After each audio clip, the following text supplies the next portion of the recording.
എല്ലാവർക്കും നമസ്കാരം. Welcome to my channel. അപ്പോൾ ഇന്ന് ഒരു അടിപൊളിയായിട്ടുള്ള റെസിപ്പിയാണ്. ഒരു ഉണക്ക നെത്തോലി ചമ്മന്തിയാണ്. അപ്പോൾ മീനൊക്കെ ഊണിന് നിർബന്ധമെന്നുള്ളവർക്ക് ദിവസവും നമുക്കിത് ഉണ്ടാക്കിയെടുക്കാനും കുറച്ച് ബുദ്ധിമുട്ടുള്ള കാര്യമാണ്. ഇപ്പം വർക്കിംഗ് ആയിട്ടുള്ളവർക്കും പുറത്തൊക്കെ താമസിക്കുന്നവർക്കും ദിവസവും ഊണിന് മീൻ ഉണ്ടാക്കുക എന്ന് പറയുന്നത് കുറച്ചൊരു വലിയ ബുദ്ധിമുട്ടുള്ള കാര്യമാണ്. അപ്പോൾ ഇതുപോലെ ഒരു ചമ്മന്തി ഉണ്ടാക്കി വെച്ച് കഴിഞ്ഞാൽ നമുക്ക് എപ്പോഴും എടുത്ത് ഉപയോഗിക്കുകയും ചെയ്യാം. എത്ര കാലം വേണമെങ്കിലും കേടുകൂടാതെ ഇരിക്കുകയും ചെയ്യും. അപ്പോൾ എങ്ങനെയാണ് അത് ഉണ്ടാക്കുന്നതെന്ന് കാണാം. അപ്പോൾ എല്ലാവരും ചാനൽ സബ്സ്ക്രൈബ് ചെയ്യണം, സപ്പോർട്ട് ചെയ്യണം. ബെല്ലൈക്കൺ കൂടെ ഒന്ന് പ്രസ് ചെയ്യണം. അതിൽ ഓൾ ഓപ്ഷൻ തിരഞ്ഞെടുക്കണം. ഞാൻ വീഡിയോസ് അപ്ലോഡ് ചെയ്യുമ്പോൾ നിങ്ങൾക്ക് ഉടനുടൻ നോട്ടിഫിക്കേഷൻസ് വരും. അപ്പോൾ നോട്ടിഫിക്കേഷൻസ് വന്നാൽ ഉടൻ തന്നെ എല്ലാവരും ഒന്ന് ചെക്ക് ചെയ്യണം. അപ്പോൾ നമുക്ക് റെസിപ്പിയിലോട്ട് കിടക്കണം. നമ്മൾ ഉണ്ടാക്കുന്നത് ഒരു ഉണക്ക നെത്തോലി ചമ്മന്തിയാണ്. അപ്പോൾ അതിന് ഞാൻ ഏകദേശം ഒരു 200 ഗ്രാം നെത്തോലി, ഉണക്ക നെത്തോലി നല്ലപോലെ കഴുകി വൃത്തിയാക്കി എടുത്തിട്ടുണ്ട്. ഇനി ഞാനിതിൽ കുറച്ച് മുളക് പൊടിയും മഞ്ഞൾപ്പൊടിയും ഒരല്പം ഉപ്പും ചേർത്ത് ആദ്യം ഒന്ന് മിക്സ് ചെയ്ത് വയ്ക്കും. എന്നിട്ടാണ് ഞാനിത് വറുക്കാൻ പോകുന്നത്. ഞാൻ ഒരു പാൻ എടുത്തത് വെച്ചിട്ട് അതിൽ കുറച്ച് ഓയിൽ, ഒരു 4 ടേബിൾ സ്പൂൺ വെളിച്ചെണ്ണ ഒഴിച്ചു കൊടുത്തു. എന്നിട്ട് നമ്മൾ എല്ലാം പുരട്ടി വെച്ചിരുന്ന ആ ഒരു നെത്തോലിയിലേക്ക് ഇട്ട് കൊടുത്തു. ഇനി നമുക്ക് നല്ലപോലെ ഒന്ന് ഫ്രൈ ചെയ്ത് എടുക്കണം. കാരണം ചമ്മന്തി നമുക്ക് കുറച്ച് ദിവസത്തേക്ക് വേണ്ടി വയ്ക്കുന്നതാകുമ്പോൾ ഇത് നന്നായിട്ട് വെന്ത് നല്ല ഒരു ചീത്തയാവാതിരിക്കണമെങ്കിൽ കുറച്ച് നന്നായിട്ട് മൊരിഞ്ഞ് കിട്ടണം. ഈ ഒരല്പം കുറച്ച് കൊടുക്കാം, കരിഞ്ഞു പോകാതിരിക്കാൻ. ഒരു സൈഡ് മുരിഞ്ഞ് വരുമ്പോൾ നമുക്ക് മറിച്ചിട്ട് കൊടുക്കാം. ഒരു സൈഡ് മറിച്ചിട്ട് കൊടുക്കും. ഏതാണ്ട് മൊരിഞ്ഞിട്ടുണ്ട്. നമുക്കിത് കുറച്ചുകൂടെ നന്നായിട്ടൊന്ന് വറുത്ത് വെച്ചതുപോലെ ഫ്രൈ ആക്കി എടുക്കാം.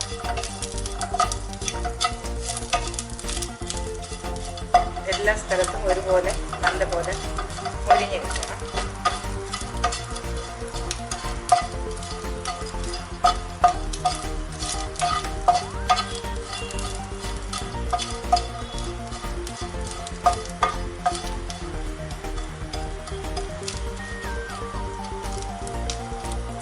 എടുക്കുമ്പോൾ പൊടിഞ്ഞു പോകുന്ന രീതിയിൽ ആ സ്റ്റേജ് വരെ നമുക്ക് ചെയ്യണം.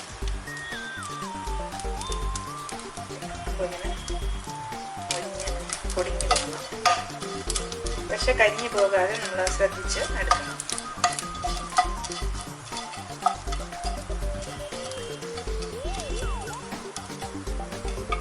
ഒരു ഇരുമ്പ് ചട്ടി അടുപ്പത്ത് വെച്ചിട്ട് തേങ്ങ ഒന്ന് വറുത്തെടുക്കണം. ഇപ്പോൾ ഒരു ചെറിയൊരു തേങ്ങയാണ്. അത് കുറച്ച് കറിവേപ്പിലയും ഇട്ടിട്ടുണ്ട്. അപ്പോൾ നമുക്ക് നന്നായിട്ടൊന്ന് സാധാരണ ചമ്മന്തി പൊടിക്കൊക്കെ വറുക്കും പോലെ വറുത്തെടുക്കണം.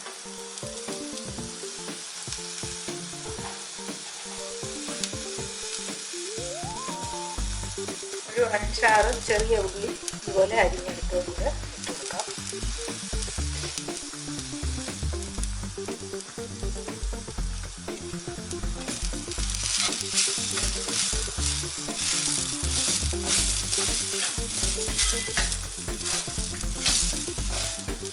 നന്നായിട്ട് വറുത്തിട്ടുണ്ട്. നമ്മൾ ഓഫ് ചെയ്ത് കൊടുത്താൽ കുറച്ച് സമയം ഇങ്ങനെ ഇതുപോലെ ഇളക്കി കൊണ്ടിരിക്കണം. കാരണം ചട്ടിയുടെ ചൂട് കൊണ്ട് അടിഭാഗത്തുള്ളത് കരിഞ്ഞു പോകും. അതുകൊണ്ട് നമ്മൾ ഓഫ് ചെയ്താലും വീണ്ടും കുറച്ച് സമയം ഇതുപോലെ ഇളക്കി കൊടുത്തുകൊണ്ടേയിരിക്കണം.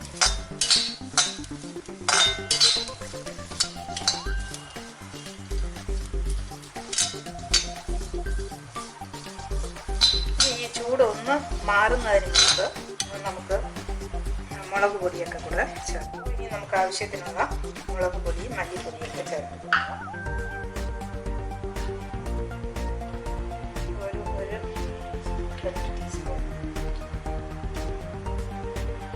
നേരത്തെ നമ്മൾ മീനിൽ ഒരു ടീസ്പൂൺ ഇട്ടിട്ടുണ്ട്. ഇപ്പോൾ 2 ടീസ്പൂൺ ഇട്ട് കൊടുത്തു. എരിവൊക്കെ അവരവരുടെ ഇഷ്ടത്തിന് ചേർക്കാം.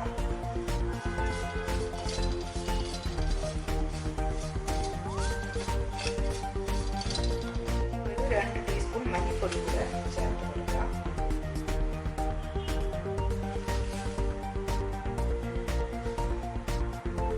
നല്ലപോലെ മിക്സ് ചെയ്ത് കൊടുക്കാം.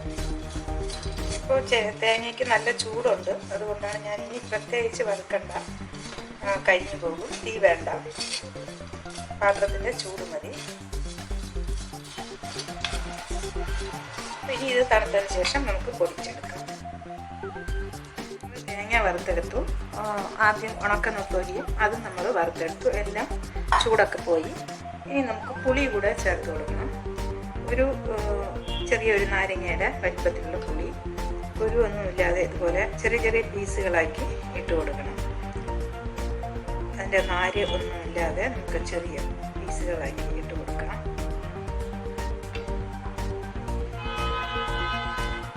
എല്ലാ സ്ഥലത്തും നമുക്ക് പൊടിക്കുമ്പോൾ ഒരുപോലെ കിട്ടാനാണ് ഇതുപോലെ മുറിച്ച് ഇട്ട് കൊടുക്കുന്നത്.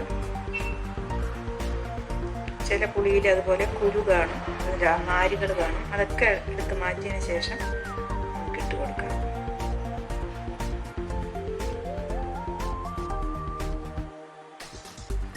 ഇനി നമുക്കിതിൽ കുറച്ച് വെളുത്തുള്ളി, ഒരു 5-6 അല്ലി വെളുത്തുള്ളി, കുറച്ച് ജീരകം, 1 ടീസ്പൂൺ ജീരകം, ഈ ആവശ്യത്തിന് ഉപ്പ്. അപ്പോൾ ആദ്യം നമ്മൾ മീനിൽ കുറച്ചിട്ട് കൊടുത്തിരുന്നു, അതുകൊണ്ട് ഇപ്പോൾ കുറച്ചിട്ടാൽ മതി. 1 ടീസ്പൂൺ ഇടാം. പിന്നെ വേണമെങ്കിൽ ചേർത്ത് കൊടുക്കാം. ഇനി ഇതെല്ലാം നന്നായിട്ട് മിക്സ് ചെയ്തിട്ട് നമുക്കിതെല്ലാം കൂടെ ഇതും ഈ മരിച്ചെടുത്ത നത്തോലിയും ഇതും എല്ലാം ചേർത്ത് മിക്സിയിൽ വെച്ച് നല്ലപോലെ പൊടിച്ചെടുക്കണം.